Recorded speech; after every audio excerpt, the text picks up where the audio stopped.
Bonsoir à tous. On est le 13 mars 2022. Le monde va mal.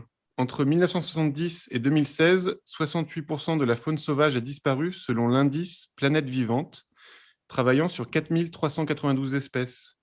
Il reste ainsi 3500 rhinocéros unicornes d'Inde. C'est le fameux rhinocéros gravé par Dürer. 14 500 orang-outans de Sumatra, du même type que celui peint par Gilles Ayot. Ou encore l'albatros d'Amsterdam, qui a inspiré à Baudelaire sa poésie si célèbre, est encore présent dans notre monde par 15 couples. 3 890 tigres, 23 000 lions en liberté. La sauvagerie non humaine est en extinction. Je fais ce live Twitch à propos de la scène française, de la peinture française. La semaine dernière, c'était Philippe Maillot. Et aujourd'hui, on a la chance, la joie de recevoir Damien Deroubet. Bonjour Damien. Bonjour. Alors, pour les gens qui sont sur Twitch, si vous avez des questions pour Damien, n'hésitez pas à lui poser tout au long de l'émission, en essayant de lui poser tout au long de l'émission et pas juste à la fin, parce qu'on lui posera les questions justement à la fin de notre émission. Et puis ensuite, vous pouvez retrouver la vidéo de notre entretien sur YouTube, sur la chaîne YouTube Les Apparences. Vous tapez Les Apparences sur YouTube et vous tombez sur 36 heures d'interview. Voilà. Et vous pouvez évidemment partager ces émissions, les faire vivre, puisque c'est la meilleure manière de dire aux artistes que vous avez vus et que vous avez aimés, que vous les avez aimés. Et donc, Damien, on va commencer tout de suite notre entretien par la première partie. Et je t'ai demandé 5 de tes peintures qui résumaient ton travail et ton parcours. Et tu as souhaité commencer ce parcours par un dessin qui date de 2001, qui s'appelle Body and Soul, et qui est de manière très chic au MoMA. Est-ce que tu peux nous en parler ? Oui. Alors, oui, j'ai voulu mettre un dessin au départ parce qu'en fait, pendant les 10 premières années, on va dire, ou un peu plus que ça, j'ai peint que sur papier et j'utilisais la même technique, l'aquarelle, que ce soit pour des dessins et pour des peintures. Et celui-ci, c'est la troisième aquarelle que j'ai faite. C'est de l'aquarelle sur papier, c'est un format 30-40 à peu près. Et c'est la troisième que j'ai faite, en fait. Le tout premier, j'avais pas un tank. J'étais à la Cité des Arts à Paris. C'était au mois de juillet 2001, en fait. Et j'avais détruit tout ce que j'avais fait avant, tout balancé dans les poubelles de la Cité des Arts et récolté un tas de journaux, en fait, pris dans les mêmes poubelles, la poubelle papier, en fait, et découpé des tas d'images qui étaient dedans.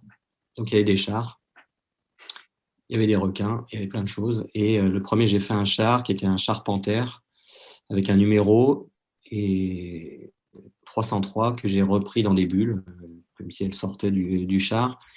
Ensuite, j'ai peint un requin. Et puis ensuite, j'ai mixé les deux. Il y avait une musique qui passait à la radio, je ne sais absolument pas quoi, qui chantait Body and Soul. Et en fait, tout s'est mis en place d'un coup. C'est comme si c'était Eureka. Et voilà, il y avait le côté montage, le côté ironique qui se mettait en place. Il y avait plein de choses, en fait, ce que je faisais avant, c'était juste rien, quoi. Et tout à coup, tout ce qui avait mis du temps à germer était là, quoi, de mes études avec le rapport au cinéma et au montage, de l'ironie avec mon professeur à Karlsruhe, Ernst Caramel, du rapport politique au monde, que je trouvais dans la musique plutôt avant, le grindcore, et des choses comme ça, quoi, voilà. Donc tout s'est cristallisé dans cette aquarelle et j'ai commencé à en faire plein, et j'ai commencé à avoir des expositions. Et puis cette aquarelle et 7 autres ont été montrées ensuite à la Liste à Bâle par ma galerie luxembourgeoise avec qui je faisais un essai, en fait. Bim. Bon, il a vu les dessins, il me les a achetés, il m'a dit je les montre à Liste, si ça marche bien, on travaillera ensemble. Et en fait, c'est le vernissage, la porte s'ouvre, 2 Américains arrivent, une espèce de dandy, super élégant, tout ça. Et puis à côté de lui, Gérard Depardieu dans Les Valseuses, à peu près. Et ils arrivent et le dandy dit à Alex Redding, mais qui est cet artiste, qui a fait ça? Donc il lui dit, c'est Damien Deroubet qui est là. Et le type me dit, quoi que tu fasses, il faisait toujours ça avec son doigt, quoi que tu fasses, exposition, un catalogue, tu envoies les infos à André. Et là, Gérard Depardieu me donne sa green card. Puis je les laisse parler boulot, quoi, business en fait. Ouais. Et, et au bout de 5 minutes, le type s'en va, il me serre la main, il me dit qu'on va se revoir, etc. Et Alex vient me voir, il me dit, bah, c'était le MoMA de New York, en fait. Et, ils vont acheter les 8 dessins et on va travailler ensemble. Voilà. Donc c'est une belle histoire. Trop Et bien. du coup, quand je fais une conférence avec des jeunes artistes ou des étudiants, en fait, je raconte toujours ça pour montrer qu'il y a des choses, des trucs qui sont possibles comme ça, quoi, qu'on peut. Et ils sont restés Voilà. fidèles après ou pas? Bon, écoute, Allez. non, non, ils ont été, ça a été Ouais. livré au MoMA, c'est dans des tiroirs. Non, mais après, ils t'ont suivi ou pas? C'est ça la question. En fait, c'était un comité d'acquisition, donc D'accord. c'était via la Judith Rothschild Foundation qui Et donc avait là, un tu avais budget pour 29 acheter ans, hein, des c'est œuvres. ça? Tu avais 29 ans? En gros, ouais. Moi, j'ai regardé les dates, c'est à peu près ça. Donc, c'est quand même un geste de détruire tout ce que tu avais fait avant. Ouais, Tu avais déjà pas mal, t'avais déjà accumulé pas mal de choses, quoi, j'imagine. c'était de la merde, en fait. Oui, mais d'un coup, tu as senti. En fait, j'ai gardé des dessins de lorsque j'étais étudiant en Allemagne, Ouais. et c'est tout. Et le. Et puis, petites choses que j'ai fait en sortant des Beaux-Arts, quelques petites choses, mais que j'ai plus envie de montrer, en fait. Voilà, je les garde par. Et tu crois que sur le coup, ça t'a soulagé de faire ça ou c'était un truc presque autodestructeur ou c'était Non, c'était nécessaire. Nécessaire. nécessaire? Ouais. C'était horrible. En fait, j'étais rentré dans une spirale où en fait, je travaillais, je peignais, je faisais des glacis à la Autodix, tu vois, pour faire. Mhm. Et en fait, c'était des trucs qui me donnaient l'impression de travailler parce que ça prenait du temps, les temps de séchage, etc. Puis en fait, tu fous plus rien, quoi, parce que en Mhm. fait, j'étais arrivé à part. Je ne m'attendais pas à ce que ça soit un tel étranglement économique, en fait. Donc voilà, donc j'ai tenté une bourse, en fait, pour repartir en Allemagne. Et la directrice du lieu qui donnait cette bourse m'a appelé en me disant Damien, t'as pas eu la bourse, mais il faut absolument qu'on se parle et tout. Donc on s'est parlé. Et là, elle m'a démoli un truc. Et voilà, et après, je suis retourné à l'atelier. J'ai lassé à toutes les toiles, j'ai déchiré tous les dessins, j'ai tout viré, quoi. J'ai tourné pendant 3 jours dans Paris en me demandant ce que j'allais bien pouvoir faire. Puis après, j'ai dit bon, bah écoute, Ah, voilà, c'est on va y aller, encourageant en même hein, temps. T'as parce trouvé. que je pourrais faire d'autres. Ouais, parce qu'on va voir qu'il Ouais, y a j'en ai beaucoup. reparlé des années après. J'en ai Ouais, parlé des années après. Elle est, je suis désolé, Damien, ouais. je me suis pas rendu compte de ce que j'ai fait. Je dis, mais c'était super, j'avais besoin d'un gros coup de pied au cul, et puis voilà, c'était bien. C'était Ouais, parfait quand comme même, ça. faites attention à ce que vous dites aux artistes, hein, parce qu'ils sont quand même sensibles. On a des Non, histoires moi, on a des histoires moins joyeuses. Mais ce qui est intéressant, c'est que d'un coup, tu as trouvé un vocabulaire qui était quasiment que tu as développé ensuite, mais qui est quasiment tout est presque déjà là, quoi. Il y a déjà beaucoup de choses, notamment dans ton protocole. Et donc, on va voir ça dans le deuxième tableau qui s'appelle, enfin, c'est un tableau, c'est une aquarelle qui s'appelle World Unfold. Et donc là, c'est une grande composition. Ça fait juste 2,68 m sur 4,10 m. Donc, accrochez-vous. C'est très grand. Il faut se rendre compte quand on le voit comme ça en image, mais c'est très grand. Est-ce que tu peux nous en parler? ouais, moi, je dis que c'est des tableaux. C'est pas Ouais, oui. parce qu'en fait, pas Non, à mais l'aquarelle, mais c'est mon voilà, petit là, côté c'est maniaque, aquarelle pardon. plus Ouais, bien sûr. et acrylique. Mais pour moi, Oui, l'aquarelle, oui, c'est de la peinture. bien sûr, bien sûr. Le lapin de Dürer est sur papier, hein. Oui, bien sûr. Est-ce que tu Voilà, peux nous en parler un peu? qui est de la Cézanne ou de Delacroix, tu vois. Pour moi, c'est de la peinture, quoi. Hmm. Donc en Paris, ouais, bah là c'était en fait c'est pas le premier que je fais à ce moment-là. Les tout premiers sont moins denses, on va dire, mais quoique. Donc en fait celui-ci, alors il s'appelle World Downfall. Il y a tout, en fait il y a tout ça cristallise tout ce qui m'intéresse à l'époque, c'est-à-dire mes références de l'histoire de l'art, ancien, moderne, Mhm. contemporain, ma façon de voir le monde. Pour moi, la peinture, moi, je dis toujours que je suis un peintre réaliste, en fait, et que la peinture a pour vocation de lever le voile. Donc, j'en ai commencé deux en premier, des très grandes aquarelles, pour une expo au Martin Gropius-Bau à Berlin. J'ai choisi d'en faire un très grand parce que j'avais déjà exposé au Martin Gropius-Bau et un tableau de 2 mètres par 1,50 m, ça ressemblait à un timbre-poste, tu vois, avec des Hmm. simèses à 8 mètres, etc. Donc j'avais décidé d'en faire un très grand, 4,50 m par 3,30 m. Il s'appelait Revelations, donc c'est l'apocalypse en anglais, quoi. Et donc ça parle de ça. On lève le voile sur la vanité du monde, sur toutes ces Une choses-là. aletheia, Comme comme quand on dit en Warhol grec. dit Ouais. que si on gratte le vernis de ces Marilyn, derrière, il n'y a rien, parce que c'est la vanité absolue, quoi. Donc, ça parle de ça. Et donc, dans ce tableau, il y a en plus une référence absolue dont il ne faut pas que je parle avant la prochaine diapo. Mais en fait, ce tableau, c'est une citation déguisée de Guernica, en fait. D'accord. C'est une actualisation de Guernica. Donc, il y a à la fois des tas d'artistes que j'apprécie. Tu vois, les squelettes dans le fond avec les phallus qui sont des cartouches avec écrit Monet dessus. Ouais. Sont tirés d'un photomontage de John Heartfield, qui est une de mes idoles absolues. La vue d'Auschwitz à droite, c'est une photo de Raymond Depardon. Après, il y a la musique, donc World Downfall, c'est l'album d'un groupe culte qui s'appelle Terrorizer. La tête qui s'échappe d'une bulle comme ça, verte et rouge, c'est tiré du pochette de Slayer. Après, il y a voilà, les drapeaux américains, c'est pareil, ils viennent de clips de grindcore, de choses comme ça, quoi. Et tout ça pour parler du monde actuel, en fait. Hein. Donc, parce que j'ai fait plein d'aquarelles avec des soldats allemands, on a des Waffen-SS en action en Ukraine, ou des trucs comme ça, quoi. Et ça parle de.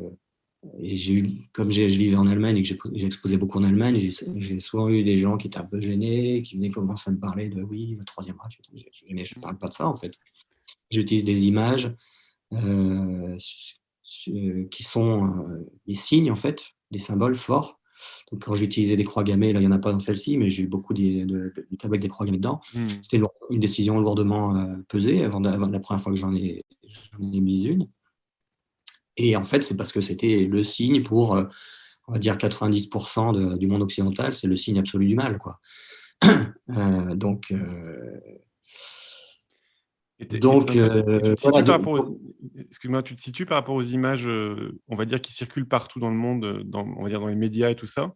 Parce que je trouve qu'il y a quand même quelque chose où j'ai l'impression que tu as pris toutes les choses, presque les contre-images, et les images qu'on ne veut pas voir. Donc, par exemple, il y a le corps féminin, on va dire obade, très classique, et puis d'un coup, il est amputé, et c'est un objet, en fait. Il y a la vache, elle est retournée comme un truc presque industriel. Enfin, il y a tout ce truc-là de presque manger le mal et le montrer au spectateur comme une vraie image. Enfin, tu veux rétablir la vraie image de notre société, quoi. Il y a un truc comme ça dans ton réalisme. Oui, c'est ça. C'est pour ça que je dis que c'est réaliste. Ah oui. On lève le voile pour voir ce qui se passe vraiment. La Mmh. vache morte, c'est en fait c'est une photo du débarquement en Normandie, en fait, qui est un peu plus loin dans le bocage. Donc, il y a une mitrailleuse allemande en ligne de mire et il y a plein de vaches mortes par terre. Et la femme, en fait, je peignais des femmes qui étaient. Il y avait un magasin où ils vendaient tout à 10 balles, pas loin de chez moi, dans le 18e à l'époque. C'était en 2001, tu vois. Et ils mettaient dans les boîtes aux lettres des pubs, mais qui étaient aussi cheap que ce qu'ils vendaient dans leur truc, quoi. Et fait par un graphiste cheap avec, tu vois, Des pubs c'était les Wish. caissières Ouais. posées en gros. Et comme c'était tellement cheap que pour faire rentrer un maximum de choses dans une page, la page où ils vendaient des soutiens-gorge, des porte-jartelles, des culottes, ils coupaient les bras et les jambes au lieu de mettre deux nanas dans la page, ils pouvaient en mettre 5 ou 6 du coup, tu vois. Et moi, je rajoutais les jambes à l'époque, je rajoutais les bras. Et c'était l'époque du porno chic dans la publicité. Et quand je sortais de chez moi, j'avais un abribus. Et un jour, je sors, il y avait une nana avec les deux yeux au beurre noir, comme ça, pour je ne sais plus quelle marque de lingerie, quoi. Et je me suis dit, putain, mais en fait, c'est beaucoup plus violent que ce que je fais, quoi. Donc, je me suis dit, comment je pourrais les rendre plus agressives. Et donc, j'ai arrêté de rajouter, de compléter les membres. Je les ai posés sur un bout de bois comme si c'était un morceau de viande en plus. Et puis, j'ai mis un masque pour les rendre. Parce que toi, ce que tu cherches, c'est Voilà, ça parle de la société de consommation dans laquelle on vit, etc. ce que tu cherches, c'est le rapport physique avec le spectateur, c'est-à-dire qu'ils s'en prennent quand même un peu dans la gueule. Je crois que tu aimes beaucoup Francis Bacon, ce rapport-là physique, plastique au spectateur, quoi, qu'il se passe un truc quand on voit tes tableaux, quoi. Ouais. Moi, Francis Bacon, j'avais vu la rétrospective chez Baylor il y a très très longtemps. J'étais sonné en sortant, quoi. Il y avait une autre, je ne sais même plus ce que c'était à côté, il y avait une deuxième Sublime Expo, je ne suis pas allé voir, tu sors de là, tu ne peux plus aller voir un autre tableau après, quoi. Donc moi, effectivement, j'adore ça. Et moi, je vois mes tableaux, je pense qu'il faut quand je les fais, j'ai envie que ça soit le plus rentre-dedans possible, à tous les niveaux, que ça soit au niveau de la couleur, des rapports de couleurs, mais aussi du montage entre tous les éléments. Alors, c'est pour ça que ça Voilà. m'intéressait de mettre en valeur le fait que c'est à l'aquarelle, parce qu'on pourrait se dire que c'est contre-intuitif, parce que l'aquarelle, c'est un truc de grand-mère, quoi. Voilà. Évolué, en fait. Alors, Ouais, quand oui, j'ai bien sûr. C'est commencé, pour ça que je te commencé, en posais la fait, question. Ouais. j'ai voulu peindre à l'aquarelle. Il y avait cette histoire des glacis. Et en fait, quand j'ai tout détruit, je me suis dit, bon, qu'est-ce qui m'intéressait dans les glacis? C'était les transparences. C'était en La juillet, vie. Ouais. j'avais le soleil qui tapait sur ma table de travail. Je me suis dit, au lieu de perdre des jours à attendre que mes trucs sèchent, j'ai ressorti mes aquarelles que j'avais plus utilisées depuis des années. Et, euh, et je peignais avec le soleil qui tapait dessus, ça séchait super vite. Hmm. Et voilà. Et en plus, personne ne me connaissait, personne ne connaissait mon travail. Moi, je connaissais des artistes à cause du lieu que j'avais monté à Saint-Étienne. Donc, j'allais dans les vernissages, dans les galeries, chez Valentin, des trucs comme ça, et je tombais sur des, des copains artistes qui me présentaient à des gens. Je ne savais pas si c'était des collectionneurs, des curateurs, etc. Et qui me demandaient qu'est-ce que tu fais. Je disais que je faisais de la peinture. Je savais qu'ils étaient à deux doigts de se boucher le nez.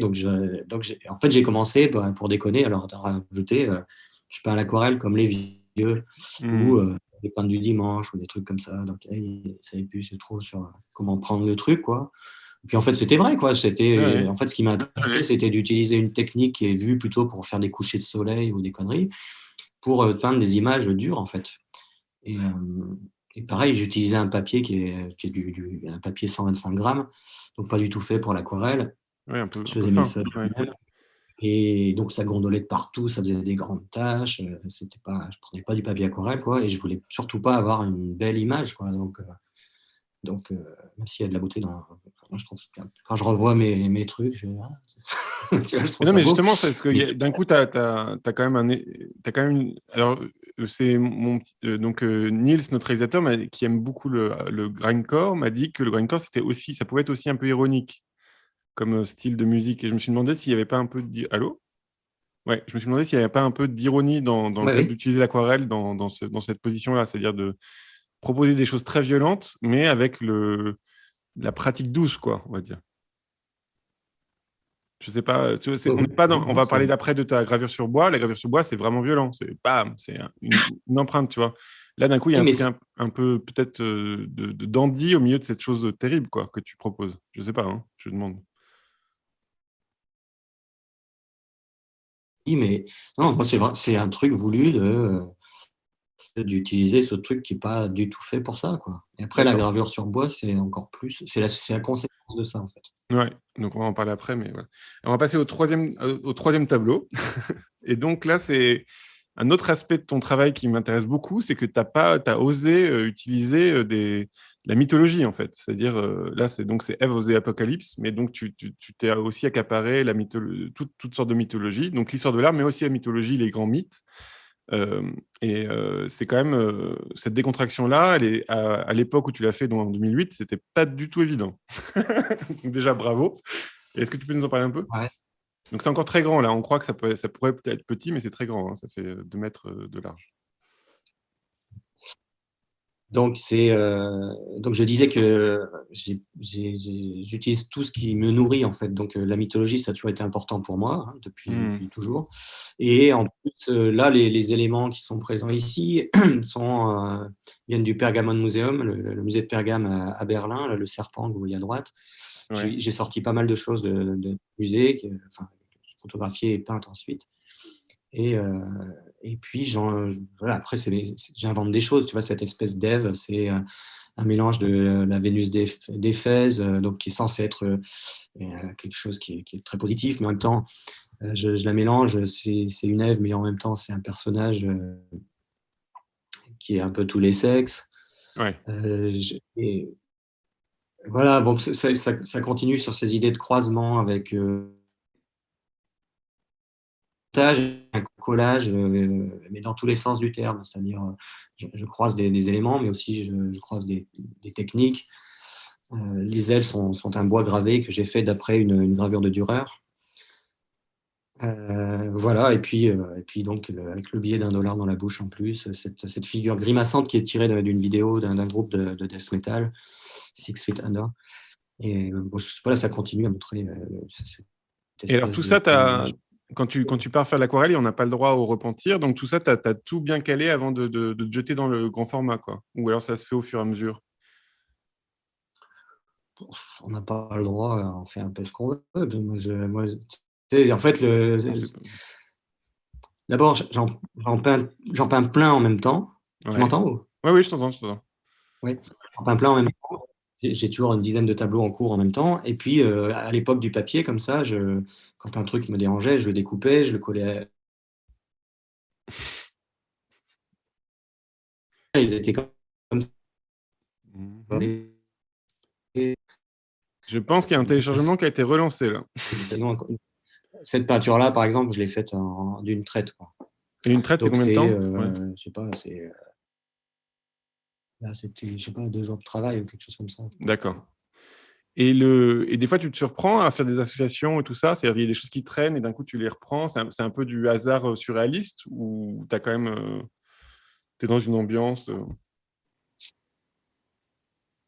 Qu'est-ce que tu veux Je veux dire dire, par c'est que ça là? t'arrive de trouver un truc comme ça paumé dans un coin et d'un coup, tu le mets dans ton tableau et tu n'avais pas prévu, quoi. C'est ça que Ah oui, oui, ça arrive souvent. Ça Ça, arrive ça arrive souvent. souvent. Ouais. Donc, Ouais, tu hein, joues beaucoup sur avec la ça, route, quoi. ou bien parce que dans un autre tableau, il y a un nouvel élément qui intervient, et tu dis, ah tiens, ça irait parfaitement. Voilà, j'étais à l'atelier cette semaine hier, enfin avant-hier, en fait, comme l'Ukraine me perturbe carrément en ce moment, quoi, Ouais. tout à coup, j'ai eu envie de faire des tableaux. En fait, j'ai plein de trucs qui sont arrivés et il y avait des tableaux en cours que j'avais retournés depuis 1 mois et demi. Hmm. Je voulais plus les voir parce que je ne savais pas où j'allais avec ça et je savais plus quoi en faire. Hmm. Et tout à coup, j'ai une expo quasiment prête qui Ça fait un s'appellerait déclic, quoi. Ouais. Russia, tu vois, avec j'ai fait le portrait de Poutine, j'ai fait il y a un tableau en cours qui s'appelle Mother Russia, tout est en train de se mettre en place tout à coup, quoi. Et c'était pas du tout prévu. Il manquait la petite étincelle, quoi. Voilà. Alors, C'est une justement, on va grosse passer à un autre étincelle. tableau qui s'appelle Djihad. Et donc dans ta pratique, tu utilises beaucoup de rapports au monde, ce qui se passe de violent. Donc là, bon, on imagine bien ce que ça peut être, voilà. Mais en fait, tu écoutes beaucoup de choses. Comment tu te renseignes? En fait, tu écoutes beaucoup de médias, tu as des trucs à toi, tu as des médias un peu alternatifs que tu écoutes, ou c'est vraiment du mainstream que tu te prends dans la tête et d'un coup, tu te laisses porter par ce qui se prend, parce que ce que tu prends, tout ça se mélange, j'imagine, avec Pas l'affectif. forcément des liens directs, c'est de lire. Et à l'époque, de lire Noam Chomsky, par exemple, plutôt que Figaro ou je sais pas quoi. Hmm. Mais sinon, non, c'est lire la presse et écouter Ouais. un peu le truc à droite à gauche, parler avec des gens et puis du ressenti et puis faire le lien avec des choses que tu as pu voir, lire avant sur d'autres choses. Tu vois, d'avoir lu Thomas Bernhard, par exemple, peut-être ça a marqué les choses, ou Hmm. d'avoir lu les versets sataniques, ou, des choses comme ça, tu vois. Et puis, euh, et puis d'avoir du coup Puis je crois que mine de rien, mon professeur Ernst Caramel à Karlsruhe, tout son enseignement était basé sur l'ironie en fait et sur le fait de relativiser même ce que tu trouves génial. Ça a quand même ça a planté des graines, quoi, on va dire. Euh, C'est-à-dire, toi, tu qualifierais ton travail d'ironique. Parce qu'au contraire, moi, je trouve qu'une de ses qualités, c'est non, qu'il y a un il est truc non, mais sincère, quoi. Ouais. ah oui, non, mais bien sûr. Non, non. Ouais. Qu'est-ce que je veux dire par ironique? Tu vois, quand je faisais mes aquarelles avec le montage, je jouais avec des trucs comme ça qui étaient Let's go to war et puis Hmm. super brutal. Et en fait, le but, c'était pas de dire voilà, c'est l'ironie dans ce sens-là, quoi. Hmm. D'accord. Et là, Djihad, bah, c'est un tableau, c'est une espèce de tableau d'histoire que j'ai voulu faire, en fait. Donc, mais qui parle de tout, comment on arrive à ça, quoi. Puisque si tu veux que je décrive le tableau, donc, Ouais, vas-y. on a, dans la partie gauche un champ de chardon, des photos que j'ai faites en Grèce, en fait, l'été. Donc, c'est plein de chardon. Voilà, je me suis beaucoup amusé à peindre ça. C'était un vrai plaisir. Et en fait, le chardon en peinture, c'est un symbole d'austérité, quoi. Et on était en Grèce. Donc, l'austérité, la Grèce, les Allemands qui leur disaient de vendre leur porc Hmm. pour payer leurs dettes, etc. C'était d'une brutalité, quoi. Et puis ensuite, tu as un mât avec une Totenkopf, la tête de mort des Waffen-SS, qui domine la scène. Derrière elle se trouve une victoire romaine, en fait, mais qui se trouve au Louvre. Et en fait, c'est une petite terre cuite comme ça. Et j'ai fait sortir donc ces mains qui sont plus que des moignons, il y a de la fumée qui s'en échappe, ça se répercute dans le paysage, parce qu'en fait, la victoire, c'est celle des vainqueurs. En fait, l'histoire, c'est écrit par les vainqueurs, mais en fait, la victoire, c'est aussi sa destruction, donc il y a ces fumées. Et puis, la scène est traversée par des bulles, donc symbole de vanité. Et ces bulles se terminent. Ouais, et elles se finissent en écho dans le drapeau que j'ai perverti de Daesh, où j'ai écrit en arabe, au lieu de la phrase de la Shabada, qui est la phrase que Daesh a sur son drapeau, hein, Allah est grand et Mahomet est son prophète, j'ai mis à la place le shaitan, donc le diable. Et au milieu de cette scène, au milieu du champ de Chardon, j'ai mis un fou, qui est en fait l'espèce d'allégorie du peintre, finalement, qui est celui qui est un fou en train de rigoler, en fait, qui permet un peu de mettre un peu de légèreté là-dedans et de montrer le rôle de l'artiste aussi, d'être le fou du roi, le critique de la société, tout ça, quoi. Voilà. Donc c'était vraiment pensé comme jouer un tableau d'histoire, quoi. Alors pour rigoler, c'est quand j'ai mis en page, pour préparer le tweet, j'ai mis en page le tableau et j'étais dans un avion à côté d'un musulman qui m'a regardé en disant on n'a pas le droit de jouer avec ça. Ça m'a fait rire. Justement, il a vu le chétan. Quoi? Il me dit quoi, on n'a pas le droit de jouer à cause du drapeau? Mais non, il m'a demandé qu'est-ce que c'est que ces images et tout ça. Voilà, ça m'a fait rire. Mais donc, quand même, tu joues avec des choses. On a le droit de jouer avec toutes les images pourvu qu'elles soient pesées. Bien sûr, non, mais je te dis ça, c'était pour une anecdote. Voilà, évidemment que je te dis pas qu'il faut pas. En fait, il y a eu un moment, moi, quand je vivais à Berlin, j'avais une amie peintre qui, quand il y a eu la guerre en Irak, en fait, elle a fait un tableau avec tu sais, les gars d'Abu Ghraib, avec la cagoule, les mains avec les électrodes, etc., quoi. Je lui avais dit, putain, mais tu peux pas utiliser des images comme ça, parce qu'en fait, c'est telle propagande. On était en plein dedans, tu vois. Il y a de la propagande de tous les côtés, quoi. Et en fait, les images, il faut qu'elles aient le temps de décanter et que c'est pour ça que j'utilise des images de la Seconde Guerre mondiale souvent, parce que les historiens ont fait le travail. C'est décanté, on sait ce que ça signifie, etc., etc. Tu ne te fais pas embarquer par la propagande. Et encore une fois, toi, tu te dirais que tu te fais. De toute façon, ça va en reparler. On va en reparler avec le travelling de Capot, justement de ce goût par rapport aux images. Mais toi, quand tu as ces images de violence, tu te les prends dans la tête et après tu veux les ressortir ou c'est quoi le. Moi, la peinture, c'est une catharsis, hein, de toute façon. Voilà. Donc ça sert à ça. Et c'est comme si tu voulais ranger ta manière de voir, ranger le malheur pour d'un coup le montrer au spectateur dans une autre forme, c'est ça? Ou c'est juste que ça te traverse et d'un coup tu le ressors et voilà. Déjà tu l'as ressorti, donc tu es content. Bon, pardon. Ok. Bon, j'ai tenté. Non, le côté cathartique, c'est aussi un rapport au monde que j'ai, quoi, où j'ai beaucoup de violence en moi, j'ai besoin d'évacuer. D'accord. Parce qu'il y a une injustice terrible et que voilà, c'est une manière de. Moi, j'ai été élevé avec le cinéma, en fait. Je dis, à partir de mon entrée aux Beaux-Arts, tu vois, donc dans le début de vingtaine. On reparlera donc de ça tout à l'heure, mais c'est quelque chose qui m'a. Ça et la musique, c'est ce qui m'a donné une conscience politique. Et c'est que. Mais d'un coup, la violence en toi, tu es obligé de la garder alors pour faire de la peinture. C'est ça que c'est-à-dire, t'entretiens un truc aussi. Je la mets dedans, quoi. Si je peins pas pendant une semaine, je deviens insupportable. J'ai évacué tout ça, je deviens agressif et tout, donc il faut peindre, en fait. D'accord. Alors, on va passer. Je sais plus si c'est une question. Non, mais c'est un besoin physique, quoi. Je ne peux pas ne pas, et voilà, quoi. Faut y aller, quoi. Ouais, mais le but, c'est pas donc de faire un truc pour rigoler ou de. Non, bien sûr. Bah, ça, non, mais on voit que tu es sérieux. Et donc, on va passer à l'avant-dernier tableau qui s'appelle Painter One Death. Moi, c'est une série que j'aime particulièrement. Je crois que c'est des portraits de peintres, c'est ça pour toi que tu as fait. Donc, encore une fois, c'est très grand. On va partager une vidéo de l'atelier A, qui est un très beau portrait de toi fait par Arte, où on te voit en train de peindre cette série de tableaux. Est-ce que tu peux nous en parler? Celui-ci, c'est le tout premier. En fait, c'est des autoportraits. Donc, celui-ci, il n'y en a pas, mais souvent, il y a la petite boucle d'oreille, tu vois, le nez comme ça, en patate. Et en fait, c'est Ah une oui, série maintenant que que j'ai tu me dis commencé ça. en mettant ce qu'il y a dans la tête du peintre. Donc ça, c'était le tout premier. C'est le logo d'un groupe de death metal qui était super important pour moi, que j'ai utilisé, dont j'ai utilisé des éléments dans plein d'autres œuvres. Hmm. Et ensuite, j'y ai mis mes obsessions. Donc, il y en a un autre avec des danses macabres. Je sais pas, moi, je vois pas le Twitch, donc je sais pas ce qu'il défile, mais Il il y en a n'y avec en a des danses qu'un, macabres. on voit les détails du premier tableau. Ouais. Ouais. Un détail de la pochette de Rain in Blood de Slayer. Il y a le Hmm. cheval du Guernica. Il y a euh, un détail de la mort de Sardanapale de Delacroix, qui est aussi un peintre avec qui j'ai appris à peindre, en fait.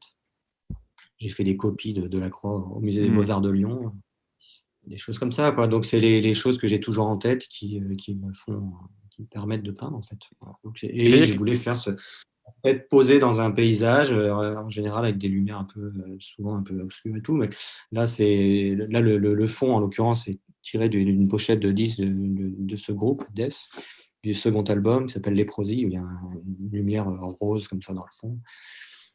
Et, euh, et voilà, donc je voulais que ça soit des têtes posées. Un élément, une composition complètement centrée, avec un frontal, ouais. élément massif qui en jette, quoi. Pour moi, c'est pas une tête coupée, en fait, même si c'en est une, en fait. C'est un truc posé comme ça, comme une grosse sculpture. Et, Et d'ailleurs, dans tes peintures, il n'y a pas tant de ça que d'espace, c'est-à-dire que c'est souvent très frontal, tu mets tout un peu, tout est là. en fait, ça revient aussi à mon rapport au cinéma, tout ça. Hmm.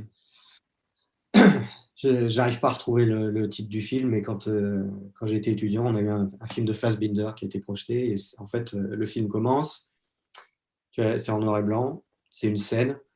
L'acteur rentre d'à côté, Hmm. il se met face à la caméra, il se présente et il commence à jouer.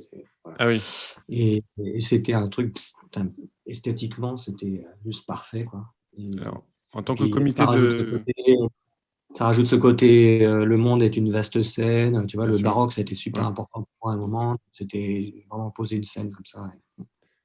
Bon, je tiens à dire que Sacha Guitry avait fait ça sûrement 30 ans avant, mais parce que j'aime beaucoup Sacha Guitry, donc c'est parce qu'il met en scène justement ce fait qu'il voilà, il met en scène tous ces trucs-là. Et la figure du... Alors ça, je trouve ça super bien trouvé, la figure du zip comme ça sur les visages, ça, pour le coup, c'est un peu récurrent dans tous les portraits.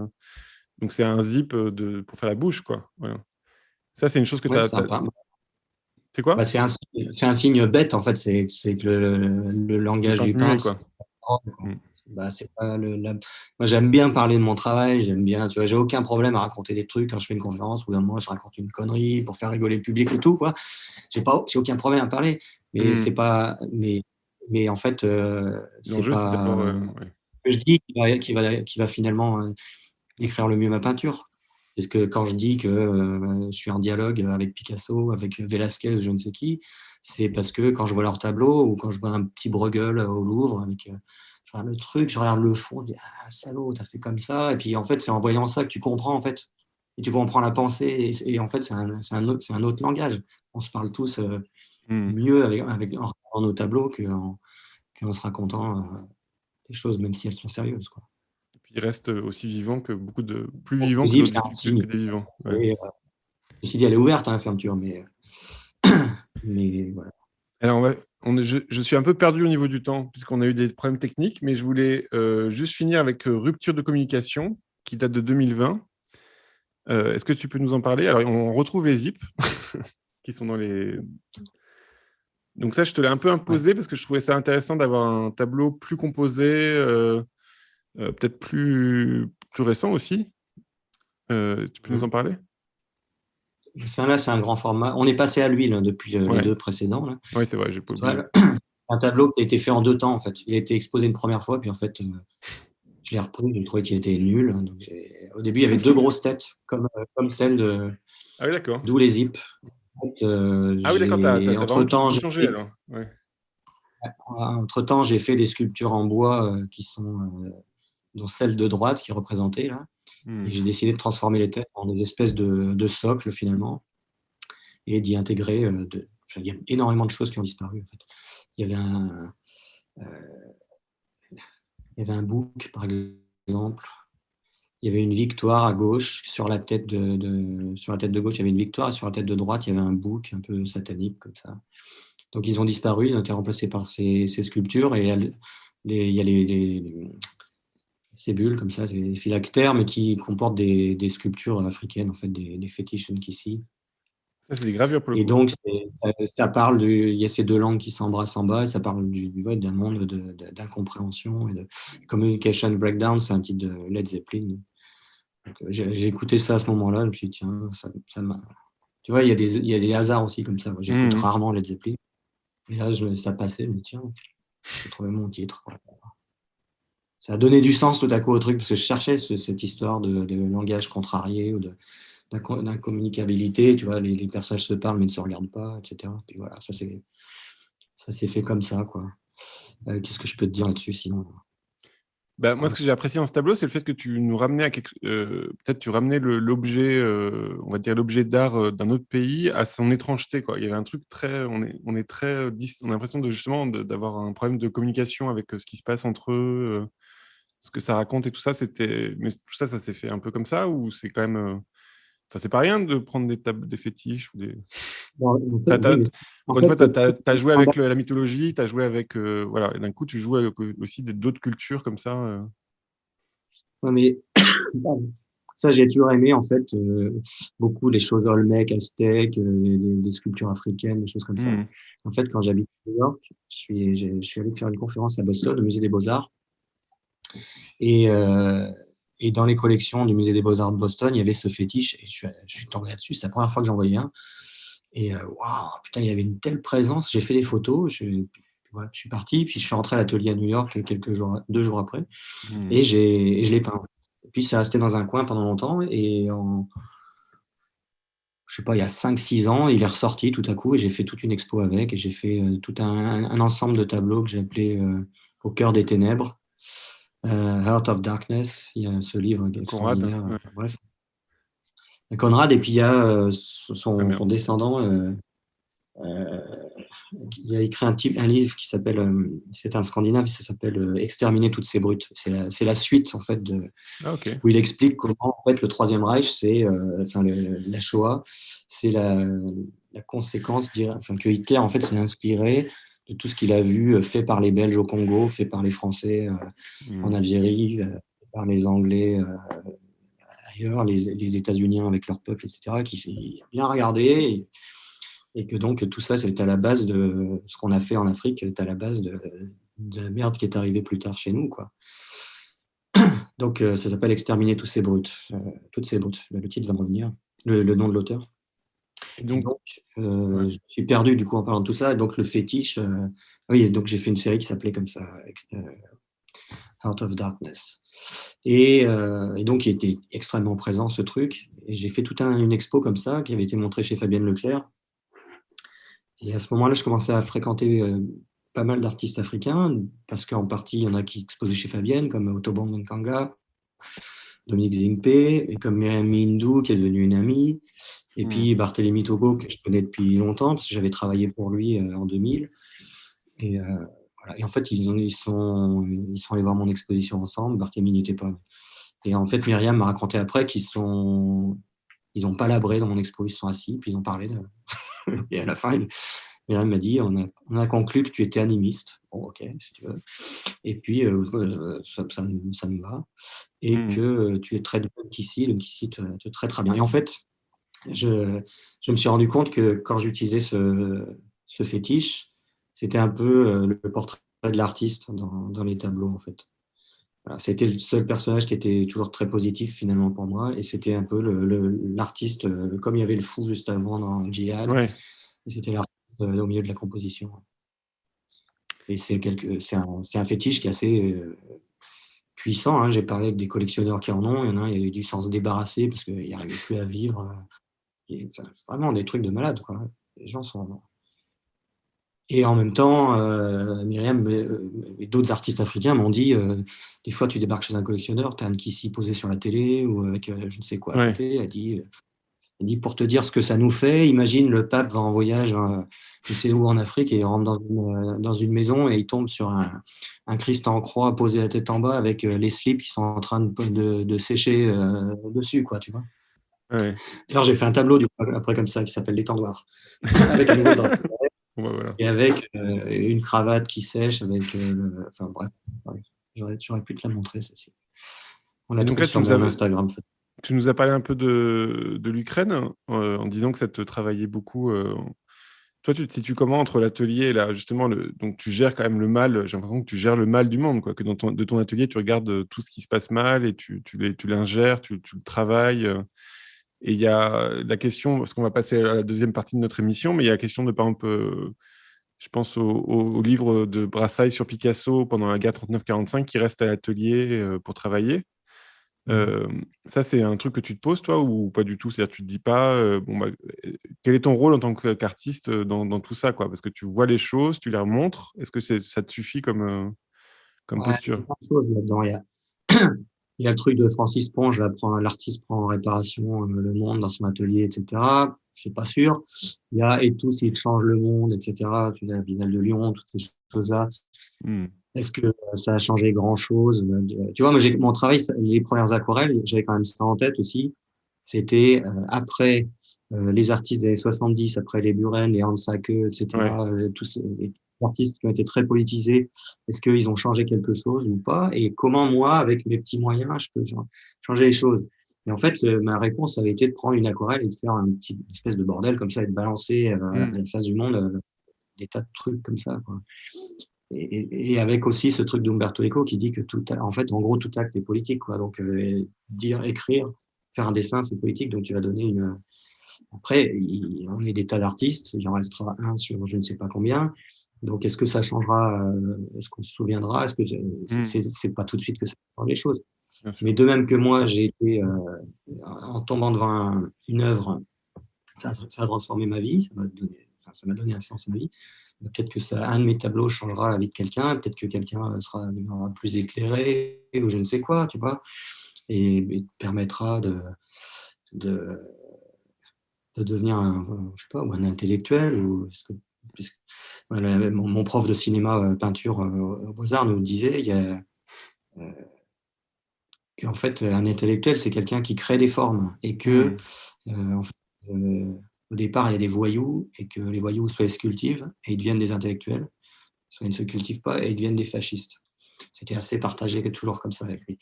Et, en fait, je suis d'accord avec ça. Donc, il y a ce truc qu'il D'accord. faut prendre en réparation le monde, effectivement, mais il faut aussi montrer ce qui se passe. Et puis Alors justement, je vais voilà. faire une transition. Je suis désolé parce on devient un peu pressé. Et donc, je t'ai demandé une peinture de l'histoire de l'art qui était importante pour toi et tu m'as proposé Guernica de Picasso. Et je crois que ce tableau-là, justement, a changé un peu ta vie. Tu avais 19 ans, c'est ça? C'est Et tu l'as ça. vu et ça a changé. Et je l'ai vu, en fait, à Arles, euh, à l'espace Van Gogh. Mhm. Et en fait, c'était pas l'original, mais une Ouais. tapisserie que Picasso a fait. Et en fait, je suis rentré, je me suis retrouvé devant ce truc et j'ai le cœur qui s'est mis à battre, un truc de fou, quoi. Il y avait un vieux à côté de moi, je lui ai tapé sur l'épaule, je lui ai dit, c'est quoi ça? J'étais brut de décoffrage, tu vois. Mhm. Il m'a dit, c'est de l'art, jeune homme. Et j'ai dit, comment on fait pour faire de l'art? Il m'a dit, bah, faut aller dans une école d'art. Et voilà. J'ai encore le ticket, je sais à quelle heure, quel jour. J'ai décidé du coup de devenir artiste. Et donc, je ne l'ai jamais vu en vrai, Guernica. Je suis allé une fois à Madrid Ah oui, pour t'es voir pas les pas Ménines de allé. Velázquez. Ouais. Et en fait, je ne sais pas à quel point c'est conscient, je ne suis pas allé à côté, quoi, pour aller le voir. Et je ne sais pas si j'ai La envie de le voir Miserere en vrai. Sophia, ouais. Ouais. Ok. Et donc ça, Donc, t'a. et en même temps, après coup, je me dis que c'est peut-être pas un hasard que c'était ce tableau-là, vu mes intérêts politiques, musicaux et artistiques qui se sont développés à partir de Et tout tu sais que ça, c'est quoi. après avoir vu un Picasso que Bacon s'est mis à peindre, hein. Alors qu'il était vieux, hein, il avait presque 30 ans. Ouais. Ouais, ouais. Donc voilà, on fait des J'avais pas boucles. fait. Enfin, ouais. Et alors, je t'ai demandé une peinture de l'histoire de l'art que tu n'aimais pas, que tu ne comprends pas encore ou que tu rejettes, et tu m'as carrément parlé d'un groupe qui s'appelle BMPT. Donc, c'est BMPT, c'est Buren, Mossé, Parmentier, Toroni. Et donc, c'est un groupe des années 70, voilà. Là, on voit une exposition qu'ils ont fait, enfin une photo d'exposition qu'ils ont fait à un salon de la jeune peinture.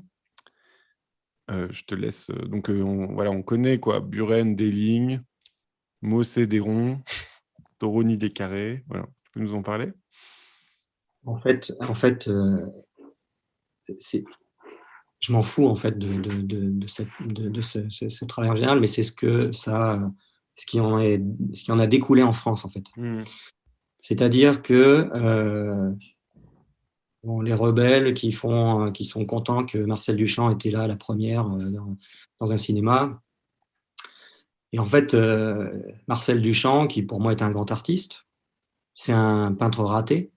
L'expo au Centre Pompidou démontrait ça, c'était magnifique. J'ai jamais vu autant de croûtes dans un musée. Tu avais un Duchamp à côté d'un On léger embrasse Cécile sur la Debray. route, un Duchamp à côté de n'importe quel euh, cubiste ou un des Italiens, ça tenait pas la route. Et puis, il y a quelques réussites quand même, tu vois, le nu descendre un escalier, etc. Mais en plus, c'est plus il y a un problème dans les dates, etc. quoi. Et, en fait, étant un peintre raté, tout à coup, il invente son propre outil et il devient génial. Donc ça, c'est super. Et là-dessus, il le transforme en curé. Et donc, le mec, c'est un rebelle, il veut en faire un curé. Il le cite sans arrêt pour justifier le fait qu'il ne faut plus peindre, etc. Qu'il aurait dit qu'on ne peut plus peindre, que c'est terminé. Donc c'est bien. Moi, j'aime bien quand on me dit tu ne dois plus faire ça, bah, je fais l'inverse, tu vois. Bien sûr. Et puis, en fait, ben, de l'autre côté de l'Atlantique, le même Marcel Duchamp, qu'est-ce qu'il donne via John Cage? Eh ben, il donne Robert Rauschenberg et Jasper Jones, les deux plus grands peintres de la deuxième moitié du XXe siècle, qui font le hold-up du centre artistique mondial, quoi. Et du coup, l'Europe passe au second plan grâce à deux mecs qui ont aussi suivi la leçon de Marcel Duchamp, qui eux, du coup, ont un truc ultra positif, et côté français, ça devient quelque chose en fait de mortifère. Et dans les écoles d'art, tu es toujours à supporter ceux qui, depuis 30 ans, nous expliquent qu'on ne peut plus peindre, que la peinture, ça craint, que ci, que ça. Et tu te retrouves à faire passer des diplômes aux Beaux-Arts de Paris et avoir des gamins des gamins de 20 ans qui te regardent de travers parce que tu es peintre et qui, eux, te parlent de nouveaux médias. Puis moi, je leur dis en général, mais tu sais, ton grand-père était peut-être pas encore né quand Nam June Paik a fait sa première œuvre vidéo. Et tu sais que vu l'accélération du temps au XXe siècle, c'est un peu le 1952, c'est un peu comme si on était au Moyen Âge pour la peinture moderne, tu vois. Donc il y a d'un côté un truc, c'est ce qui découle en fait de ça, c'est le truc mortifère que j'ai lutté contre ça tout le temps, et c'est pour ça que je me suis barré 10 ans en Allemagne et que je suis allé à New York et que pendant pas longtemps il s'est rien passé pour moi en France aussi, quoi. Puis ce qui est drôle, c'est que les Mais vidéastes voilà, d'art aujourd'hui, ils vendent des DVD, quoi. C'est quand même le truc le plus. C'est compliqué, quoi. Acheter une vidéo d'art, c'est acheter un DVD. Non, mais il y a des super vidéastes. Il y a des Ah, bien sûr. il Ah y a non, non, des mais je dis, œuvres. hein, non, non, mais c'est la question de. Moi, ce qui me fait rire, c'est la question de l'objet. C'est-à-dire, un DVD en 2000, c'était le top du En top de la plus, le fait qu'on technologie, peigne, et c'est déjà on est passé dépassé. complètement. Voilà. Et donc là, sur BMPT, il y a peut-être aussi un aspect que tu n'as pas raconté, qui est le fait qu'il il y a eu mai 68 en France, et qu'il y avait aussi une grosse critique de la peinture par rapport à son côté bourgeois, quoi. Par rapport à la bourgeoisie. L'objet peinture est un objet bourgeois. Voilà, ça a fait beaucoup de mal aussi, je pense, en France, cette question-là, quoi. Mais on va passer vite à un truc intéressant. Je t'ai demandé une œuvre qui a nourri ta pratique et tu m'as proposé un album Greencore, je crois que c'est ça. Le mec qui s'y connaît pas du tout, qui s'appelle Scum, et c'est Napalm Death, voilà, avec une pochette qui est pas si loin de ton esthétique quand même. Est-ce que tu peux nous en parler? Alors, on va passer on met le lien YouTube on le mettra aussi sur YouTube, le lien de l'album. Ouais. Donc moi j'avoue que ça me passe complètement au-dessus de la tête, mais voilà, ça c'est pas un critère. Bon, alors, ben, en fait, moi, j'écoutais du métal, puis j'ai grandi avec ça, en fait. Donc, Donc c'est à Lille. régulièrement, c'était Toi, effectivement. t'es de Lille, toi, c'est ça? T'es de Lille? Je suis né à Lille et j'ai Ah, t'es né à quitté Lille. Lille, j'avais 5 ans. J'ai Ok. grandi en banlieue lyonnaise. Banlieue lyonnaise, d'accord. Ouais. Voilà, j'écoutais du métal, en fait, parce que voilà, je trouvais ça super. Et puis, disons qu'il y avait que le heavy metal, après il y avait le thrash metal, après il y a eu le death metal, après le grindcore, etc., etc. Et cetera. Et c'était toujours de plus en plus rapide, de plus en plus violent, Mhm. ce dont j'avais besoin, en fait. Et le grindcore, ça a une particularité, c'est que c'est en plus porteur d'un message socio-politique très, très à gauche. Et en même temps, les paroles sont absolument inaudibles. Donc il y a ce truc que je trouve super, en fait, où c'est hyper engagé, mais en fait, t'es incapable de Mhm. comprendre ce que dit le mec, quoi. Et Votez Mélenchon! C'est comme ça, quoi. il dit pas ça. J'ai tenté un truc. C'est complètement raté, pardon. Euh, Et donc? moi, je pense qu'il faut voter pour l'écologie maintenant. Ah oui. Je pense ça depuis longtemps. C'est ça notre gros problème. Le reste, ça se réglera d'une manière ou d'une autre. Bref, en tout cas, il y a et dans la construction de la musique, qui est un truc très rentre-dedans, très saccadé, mais aussi avec des périodes par moments très, très Mhm. groovy, comme ça, et puis tout à coup, et en fait, je faisais tous mes accrochages comme ça. Et puis quand j'ai commencé à arrêter de faire des dessins, des accrochages accumulatifs, mais à tout concentrer dans le tableau, je construisais mes tableaux de la même manière, en fait. Donc c'était super important pour moi dans la construction et l'esthétique aussi. Et les clips de ces groupes et tout ça, ça Mhm. m'a beaucoup influencé la composition, ouais. C'est sûr. Et c'est un truc voilà, avec lequel j'ai grandi. Et en fait, quand je commençais à exposer, il y avait la grosse mode de la techno et tout ça, Art Press qui faisait des numéros spéciaux Ouais. techno. J'étais à Saint-Étienne, il y avait les Beaux-Arts de Lyon qui étaient ultra branchés. Donc les mecs, ils étaient sapés à la dernière mode avec ces trucs-là. Et moi, avec mes cheveux longs, mes clous, ma cartouchière et mon métal, je me disais, putain, mais je vais jamais y arriver, quoi. On ne voudra jamais de moi dans ces trucs-là. Et puis en fait, voilà, quand c'est en toi, que ça ressort dans le travail. Tu persévères dans ton être et ça va. Ouais. Alors j'ai vu que tu faisais une annonce sur Instagram en disant je cherche un assistant ou une assistante qui supporte la musique, la musique très fort dans l'atelier. C'est toujours le cas en fait. Aujourd'hui, tu utilises tout le temps la musique quand tu travailles, quoi. Ouais, beaucoup. Parce que ça te. J'ai mis ça parce que je ne veux pas que ça se transforme en calvaire Bien de sûr, faire non, un non, mais ça m'a stage. fait rire. Non, mais ça m'a fait rire parce que j'ai vu ça, je me suis dit bah voilà, c'est marrant, il est encore là-dedans, quoi. C'est-à-dire que ça te charge, c'est ça, Ouais. c'est ça, hein, ouais. Ok. Après, je sais que ça va me donner une poussée d'adrénaline. Ça te met en transe ou ça te. Un Mais ouais, truc il y a comme un ça, peu de quoi. ça, en fait. Ouais. Hmm. Et alors, je t'ai demandé un livre sur l'art qui t'a influencé et très gentiment, tu nous as proposé un article de Jacques Rivette qui s'appelle De l'abjection, qui est en Mhm. gros 2 pages. Donc, on va les partager et puis vous pouvez les retrouver sur YouTube aussi. C'est un article qui a eu beaucoup d'influence dans la critique d'art de cinéma. Et donc, c'est sur un film qui s'appelle Capo, voilà, qui est un film italien sur les camps de concentration. Est-ce que tu peux nous en parler? Ouais, c'est un article, c'est un chef-d'œuvre, en fait. C'est une pensée politique qui est résumée en 2 pages et qui met la barre tellement haut qu'ensuite tu peux plus merder au cinéma si tu as lu ça parce que Hmm. et comme le cinéma en fait était vraiment une source hyper importante pour le développement de ma pensée en fait. Hmm.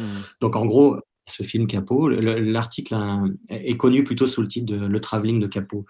Donc en fait, Alors, ce réalisateur italien Le fait un Travail film. Capot, c'est un texte de Serge Danet, en fait, qu'il a écrit à partir de ce texte-là. Enfin, c'est un truc, voilà. Ok, Bah, j'ai bossé la question, moi. Mais voilà. Je te le dis parce que. ok, Ouais. bah, écoute, c'était une mauvaise information de ma Non, part. non, t'inquiète, c'était pour. Voilà. Donc le film se passe dans un camp de concentration et le réalisateur italien, à la fin, le héros du film tente de s'évader et il finit contre les barbelés électrifiés. Il meurt accroché au barbelé et le réalisateur fait un léger travelling pour recentrer l'image, pour faire une belle image en fait. Mm. Et ça, pour Jacques Rivette, c'est un, c'est un problème de morale, et c'est une question de morale, et c'est de l'ordre de l'abjection d'avoir voulu faire une belle image d'un déporté d'Auschwitz ou de je ne sais quel camp de concentration. Donc, quand tu lis ce truc, après ça, tu fais gaffe à ce que tu vas faire. D'où, quand je disais tout à l'heure que c'était une décision lourdement pesée de mettre une croix gammée dans un de mes Mm. tableaux, voilà, tu penses à ça, Et puis, c'est aussi le fait que là, d'un coup, comme tu as dit tout à l'heure, les formes sont politiques. C'est-à-dire qu'évidemment, zoomer sur un visage de quelqu'un en train de mourir, c'est politique, quoi. Voilà. Alors, je voudrais vous partager une conférence d'un conférencier qui s'appelle Stéphane Bou au Forum des Images, où justement, il parle pendant 1 heure d'un texte qui fait 2 pages. Et c'est assez passionnant. Et on voit l'extrait, justement, de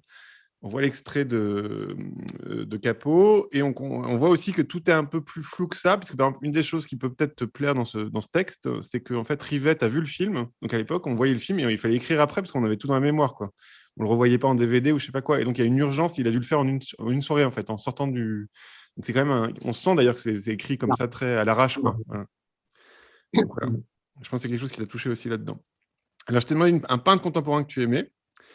Et tu m'as proposé un tableau de Georges Baselitz qui s'appelle Die große Nacht im Eimer, qui est un tableau de 1862-63.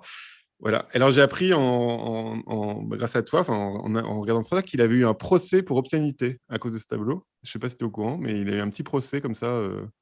Et il cherchait justement à faire une image que, voilà, tester la liberté, quoi. Voilà. Je te laisse en parler. Oui, enfin, moi, il me semble que c'est assez connu le truc. Les tableaux ont été saisis et tout Je sais ça. pas. C'est ce qui lance la carrière. Si, ça a été saisi par la police.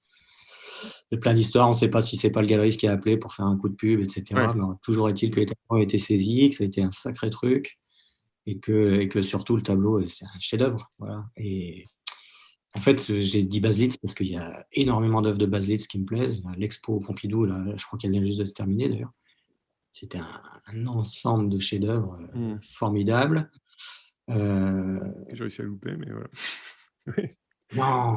Si, mais bon, c'est Bon, pas si grave. tu avais vu le musée d'art moderne de la ville de Paris il y a Oui, peut-être bon. déjà 10 ans, c'était. Et donc Bon, Non, parlons de je toi. trouve qu'elle Ouais. était. Voilà.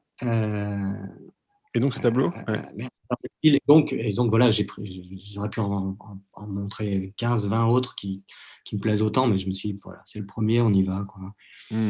Et bah, aussi parce que, voilà, le thème de la nuit, c'est un truc qui a été récurrent dans mon travail. Et là, on démarre au fin fond, puisque Baselitz, c'est quand même un enfant de la guerre et du nazisme, etc. Et que, voilà, il parle de l'Allemagne, en fait, il parle que de peinture, mais sa peinture vient des tréfonds, quoi. Donc, il parle de la laideur, du fait que la peinture allemande est une peinture de la laideur. Toutes ces choses-là, ça me plaît vachement, quoi. Et tu Voilà. crois pas que la C'est un peinture, c'est tableau lié à super. l'angoisse aussi tu ferais un rapport entre l'angoisse et la peinture C'est un petit On topic a, que j'aime on bien. a, Quoi on a tous des moteurs, tu Oui, vois, oui, on mais a j'ai peur de l'impression que mourir. c'est quand même le moteur numéro un. Je pense à Baudelaire qui parle d'ardent sanglot en parlant de tous les peintres, Rubens, Watteau, tout ça. Cette émotion de vouloir quand même refaire un monde à partir du monde en miettes qui nous entoure, c'est un truc. Bah oui. Hmm. Toi, ça te parle ce que je dis ou pas du tout Si, je dis oui, Ouais, ça oui, te bien parle. sûr. Ok. Le rôle Bon, des alors, je figures. suis Enfin, complètement perdu au niveau du temps, donc on va continuer. On va passer au peintre contemporain français que tu aimes. Et là, tu m'as parlé de Hervé Télémaque. J'ai mis Hervé Télématique. Ah, pas mal. Je suis désolé. Dans la légende, j'ai mis Hervé Télématique. Désolé, j'ai fait ça dans l'avion, comme je vous ai raconté. Donc, d'un coup, je me suis planté. Bon, c'est le correcteur automatique. Donc, je demande à Hervé Télémaque de bien vouloir m'excuser. Et donc, c'est un grand tableau, voilà, aussi dur, en fait, mais plus joyeux, on va dire. Voilà, d'approche. Tu peux nous en parler alors, le tableau, c'est toi qui l'as choisi, mais je le Oui, trouve super. Hein. moi, Mais je t'ai moi, demandé. en fait, Ouais, vas-y. tu m'as demandé un peintre que j'aime beaucoup. Moi, je pense que Hervé Télémaque, c'est le plus grand peintre français encore vivant, quoi. Donc, on pouvait mettre celui-ci, on pouvait en mettre des tas d'autres. Son expo au Centre Pompidou, qui était malheureusement trop petite, montrait à quel point c'était un peintre extraordinaire, un type qui invente des formes sans arrêt, qui est un surdoué, quoi. C'est génial. Moi, je lui ai dit, je l'ai rencontré un soir dans un dîner, Trop bien. je lui ai dit ça. Je pensais que c'était le plus grand peintre français vivant, quoi. Voilà. Je ne sais pas quoi dire de plus. Bon, déjà, on peut le féliciter d'arriver à intégrer du plantu dans un tableau sans que ce soit affreux, et ça, c'est quand même pas mal. Euh, alors, on va passer aux questions des gens qui sont sur Twitch. Le problème, c'est qu'évidemment, mon truc a planté aussi, donc je ne sais pas du tout s'il y a des questions. Je n'ai pas vu les choses passer. Donc, j'ai demandé à Nils, notre réalisateur, s'il y a des questions. Voilà, si tu Oui. peux. Une première question. J'ai une théorie selon laquelle les peintres ont des peintures rêvées qu'ils ne s'autorisent pas à faire ou juste qu'ils ne font pas. Ce serait quoi la vôtre? Pas mal. C'est une très bonne question, mais moi, je me suis jamais pas autorisé un truc, donc quand j'ai un tableau en tête, j'attaque. Et puis, Alors, vas-y, je rebondis je sur un truc. réfléchis. Pardon. J'ai vu que sur les réseaux sociaux, tu mettais des photos de ton enfant et des choses comme ça. Et je me suis dit, bah tiens, pourquoi ils ne s'autorisent pas à faire des trucs avec ça? Toi, de plus de douceur ou des sujets plus. Voilà. Pardon. Hein. Alors, d'abord, je suis un très mauvais portraitiste. Ouais. Moi, quand je fais des portraits, je passe par le symbolique, l'ellipse, des choses comme ça. Mais c'est pas du tout mon truc, le portrait. Et j'y pense pas, en fait. D'accord, c'est pas ton c'est pas un monde. de mes tableaux à vivre. Ouais, c'est pas dans ton monde. Ouais. Je suis pas non plus un nostalgique, donc j'irai pas. Je voudrais pas peindre comme aurait peint Monet ou comme aurait peint Holbein. Je sais pas. C'est pas mon truc, quoi. Donc non, le tableau rêvé. Le tableau rêvé, en fait, c'est le prochain qui va venir, sans doute. Ouais. Une autre question, Nils? Oui, vous avez commencé au collage et à l'aquarelle. Qu'est-ce qui vous avez passé à l'huile? Alors, c'est très simple. En fait, les premiers tableaux à l'huile, je les ai faits en cachette. Parce que j'avais plein de demandes en me disant oui, le papier c'est fragile, on pourrait, ce serait plus simple aussi pour les ventes, ça serait vendu plus cher, etc. Et j'avais aucune envie de changer de médium pour des raisons pareilles. Mais quand j'étais à New York, je suis allé au MoMA, j'ai vu une expo de Matisse, les années radicales, 1909-1913 ou quelque chose comme ça. Putain, c'était. Et en fait, j'étais devant le tableau de la cathédrale Notre-Dame de Paris. Là. Et je regardais ce truc et je me dis, j'aimerais trop faire un truc comme ça. J'ai envie de peindre à l'huile. Voilà. Donc, je suis rentré à Berlin peu de temps après et je suis allé acheter des toiles et puis de la peinture à l'huile et tout ce qu'il faut. Et puis voilà, j'ai fait un premier tableau qui était une merde sans nom. Et puis j'ai continué. Et puis j'ai lâché ça. Puis un jour, j'ai eu envie d'essayer pour de bon. Et puis j'étais invité à cette expo à l'Espace Louis Vuitton. Et j'ai fait 4 grands tableaux pour commencer. Voilà. J'ai eu un bon coup de main de Philippe Marin en plus pour plein de choses. Quoi. Et voilà, ça a démarré comme ça. Puis après, c'était un peu, pas laborieux, mais maladroit, on va dire. Mais c'est des fois, quand c'est maladroit, en fait, c'est même un truc qui me plaît. Puis après, ça s'est complexifié. Puis après, tu progresses. Puis quand tu peins à l'huile, tu progresses tous les jours, si tu travailles tous les jours. Quoi. Puis il y a toujours des trucs à découvrir. Enfin, ça, c'est des trucs complètement banals de peintre. Hein.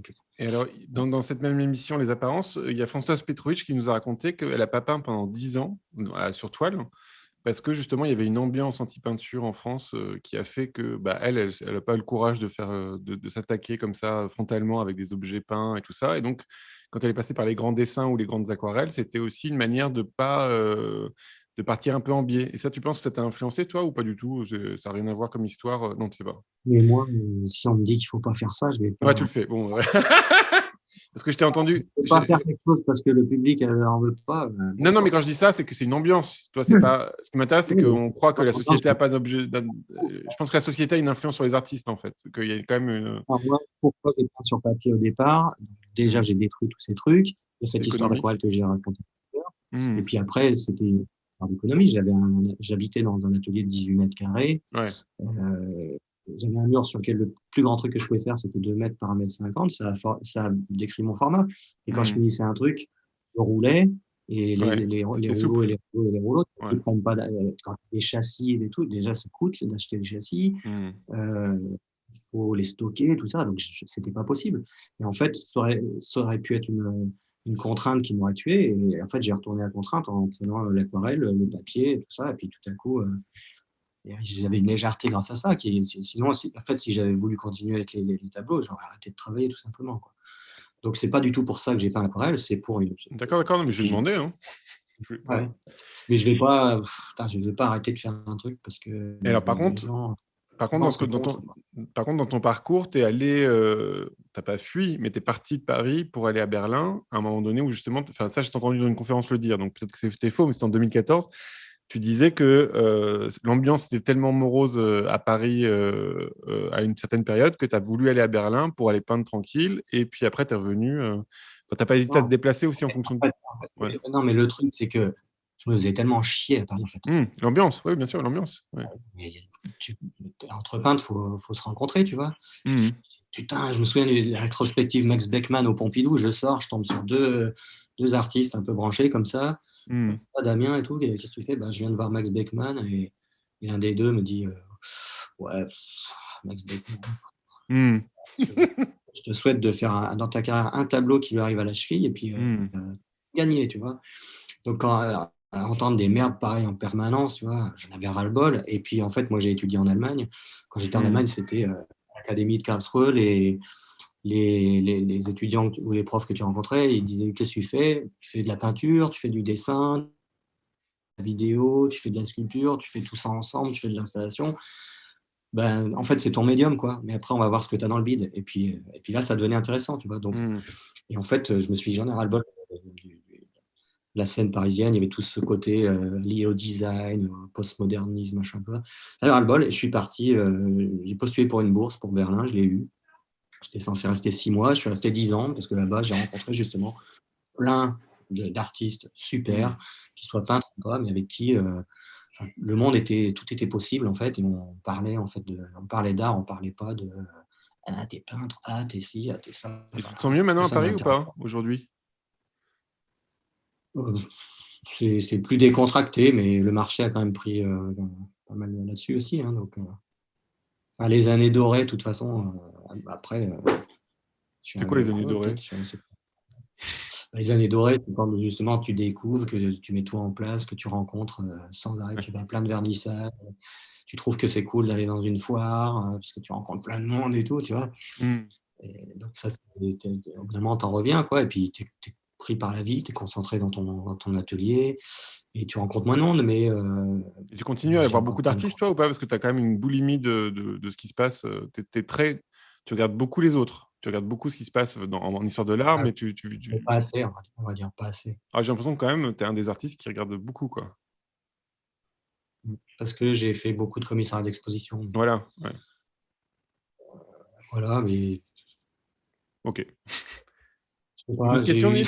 Une autre question, Nils? un passage à vide. T'as Oui. quoi? J'ai eu un passage à vide à Paris où j'allais plus voir les galeries Ça arrive, ça. pour C'est pas. Ouais. ouais, mais ça durait 3-4 ans, tu vois. Et puis là, j'ai recommencé. Et puis, Hmm. voilà. Que tu rencontres des gens, mais des fois, tu me parles d'artistes. Mais si, il a exposé au Palais de Tokyo. Ah ouais, mais Hmm. j'ai jamais vu. Ah, quoi. Je devrais connaître, tu vois. Donc là, je me dis que je déconne, quoi. Ouais, on fait ce qu'on veut, moi, je dis, mais bon. Nils, une autre question? Oui, une dernière question très technique. Comment se passe la conservation des œuvres avec des collages? Waouh. C'est peut-être la. Ça se passe bien. Ok, on va dire ça. Très bien. Non, non, Ça y est, mais sans écoute, alcool. Je sais que Schwitters, par exemple, c'est un je- gros problème pour les Kurt Schwitters, c'est un gros problème pour les commissaires pour les conservateurs. Mais alors écoute, moi j'utilise une colle pH neutre, j'enduis bien mes trucs, je bah, dégraisse déjà, les voilà. surfaces, blablabla. Ouais. Donc je fais, en Donc, tu principe, c'est réfléchis, quoi. censé aller, quoi. Ouais. Euh, mais surtout, je me souviens une fois de Florence Garlin qui a sorti un truc parce que quelqu'un commençait à. Tu vois, le tableau Eve of the Apocalypse, c'était Florence et Daniel Garlin qui l'ont acquis et qui l'ont offert au Centre Pompidou après. Ouais. Et il y a ce collage dedans. Et que des gens ont commencé à poser des questions. Oui, mais est-ce que dans le temps, etc.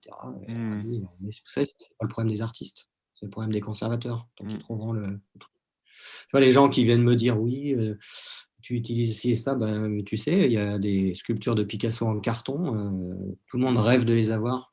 Personne va dire, oui, mais c'est du carton, est-ce que dans le temps, machin, Ouais. voilà. En fait, il y a toujours ces histoires des gens qui se demandent comment ça va perdurer, etc. Si c'est un conservateur, je trouve ça normal.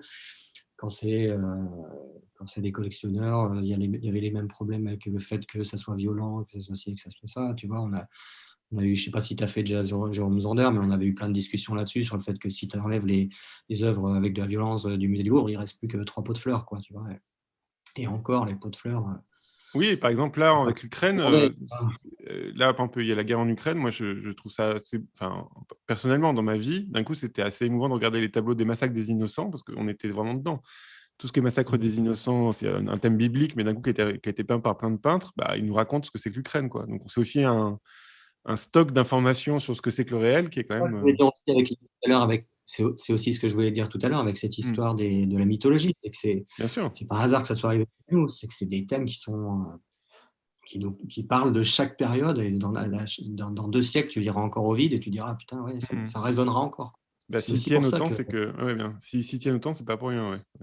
Alors, j'ai vu une question passer que Nice n'a pas vue. C'est la seule question que j'ai vue passer, donc je suis content de la poser. La question, c'est la peinture de la joie peut exister? Point d'interrogation.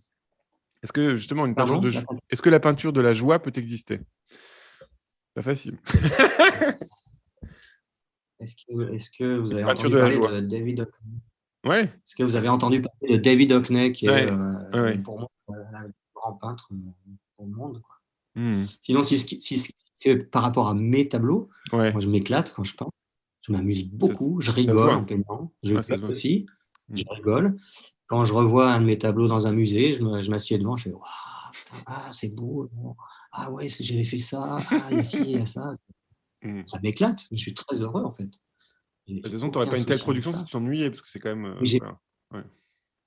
Ouais, ouais, et puis j'ai pas envie. Voilà, chacun son rôle dans la société. bien Et sûr. moi, mon rôle, c'est pas de peindre justement un beau coucher de soleil ou je sais pas. Hmm. Si c'est ça le symbole de la joie, j'en suis pas sûr. Bon, bah, merci Damien et merci à tout le monde. Merci à Nils, notre réalisateur. Alors, on va faire une pause la semaine prochaine parce que quand même, notre réalisateur Nils n'est ni payé, ni défrayé, ni rien du tout. Et ça fait 50, je ne sais pas combien de temps que je lui fais faire ça sans aucune pause. Et donc, il fait une pause vacances. Voilà. Moi, je serai au rendez-vous, mais sans technique, je ne peux rien faire. Donc, c'est une manière aussi qu'il a de me rappeler qu'il y a une dialectique assez incroyable où je suis hyper dépendant de lui et donc très fragile. Et donc, ça me ramène à une espèce d'humilité qui est très importante. Voilà. Et on se retrouve donc là dans 2 semaines avec la peintre Eni Alftan. Merci à tous. Merci Damien encore.